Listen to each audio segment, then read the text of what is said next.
करें।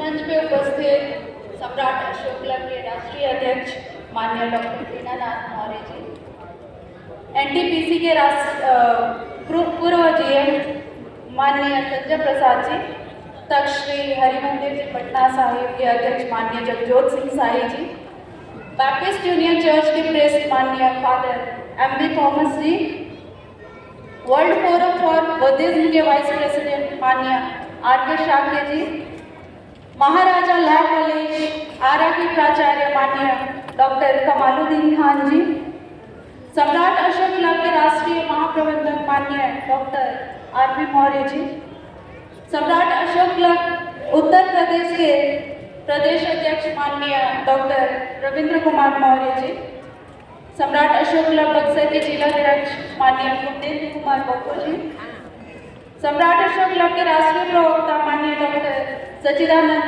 मौर्य जी, सम्राट अशोक क्लब बिहार के प्रदेश अध्यक्ष माननीय भीषम कुमार जी,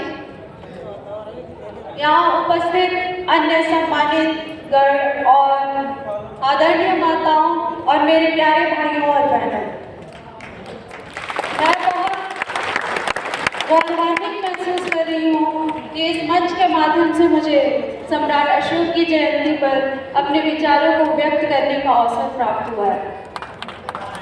इस मौके पे मैं एक लेखक की कुछ पंक्तियां दोहराना चाहूंगी।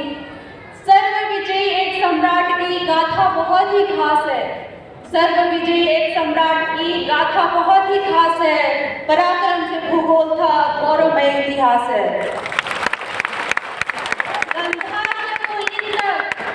गांधार से पुलिन तक राज्य अविभाज्य था, सम्राट जब अशोक थे खुशहाल मगध साम्राज्य।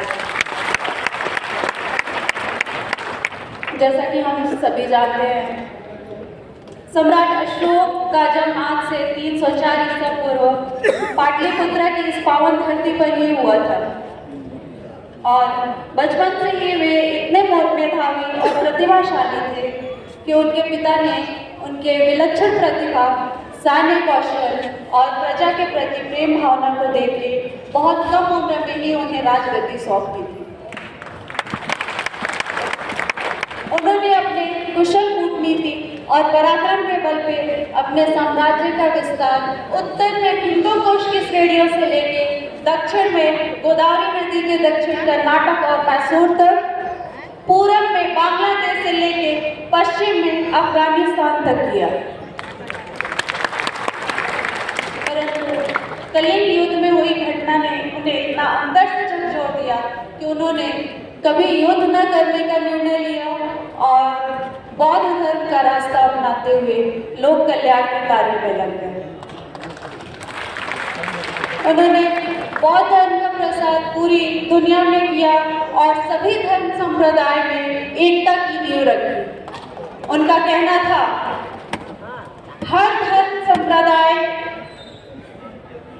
एक दूसरे को सम्मान देना चाहिए और बौद्ध धर्म एक सामाजिक और राजनीतिक एकता वाला धर्म है और उन्होंने बुद्ध की नीतियों को अपनाते हुए सभी लोगों को अहिंसा का मार्ग अपनाने और भलाई कार्यों को बढ़ावा देने की सलाह दी। अशोक सम्राट का कहना था कि किसी भी धर्म संप्रदाय की निंदा करना गलत है। असली आस्तिक वो है जो हर धर्म संप्रदाय में जो कुछ भी अच्छा है उसका सम्मान करता हो। उनका ये भी कहना था कि जानवरों और प्राणियों को मारने वाले के लिए किसी भी धर्म में कोई जगह नहीं है। अतः सम्राट अशोक का उद्देश्य एक ऐसी मानवीय वृत्ति को जन्म देना था जहां सामाजिक उत्तरदायित्व को, एक व्यक्ति को और दूसरे के प्रति व्यवहार को महत्वपूर्ण समझा जाए। H.G. वेल्स ने भी अपने पुस्तक में सम्राट अशोक के बारे में लिखा है कि बादशाहों के 10,000 नामों में जिनसे इतिहास भरे पड़े हैं अनेक बड़े बड़े सम्राट, शहंशाह और महामहिम है, परंतु सम्राट अशोक का एक अकेला नाम ऐसे जगमगा रहा है जैसे कोई सितारा हो। वोल्गा से लेकर जापान तक आज भी उनका नाम बड़े आदर के साथ लिया जाता है। ऐसे महान राजा के बारे में आप क्या कहना चाहेंगे? ये राजा ही नहीं, राजाओं के राजा, सम्राटों के सम्राट, महामहिम चक्रवर्ती सम्राट है।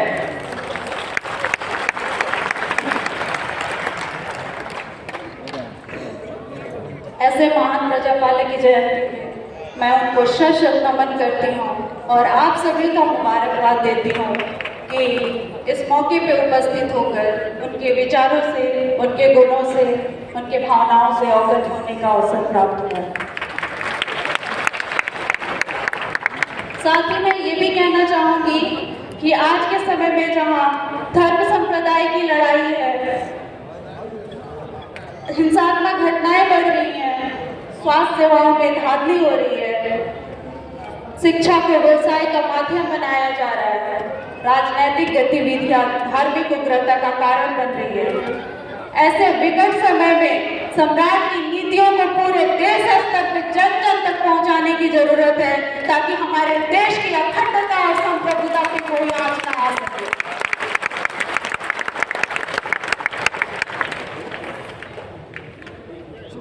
इसके लिए इस अशोका अष्टमी के पावन पर्व को पूरे शहर, हर गांव में पूरे हर्षोल्लास के साथ मनाने की जरूरत है ताकि हर कोई उनकी भावनाओं, उनके गुणों से और उनके विचारों से अवगत हो सके।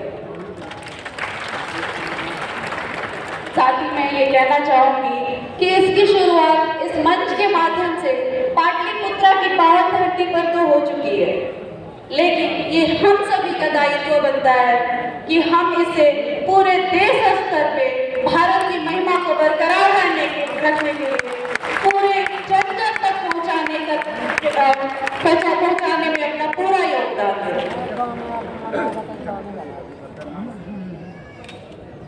साथ ही मैं ये कहना चाहूंगी कि मत भूलो अपने संस्कारों को जो देकर सम्राट अशोक गए, जिन्हें पढ़कर और समझकर बन गए विद्वान ने, जो दुनिया में ऐसा संस्कार भारत देश लाया जब से भारत देश में चक्रवर्ती सम्राट अशोक आया।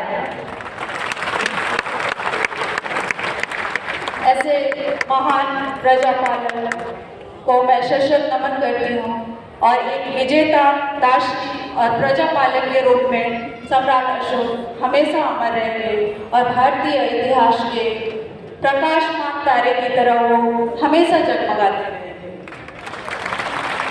इसी के साथ मैं अपनी वाणी को विराम देती हूँ। धन्यवाद। जय हिंद, जय भारत।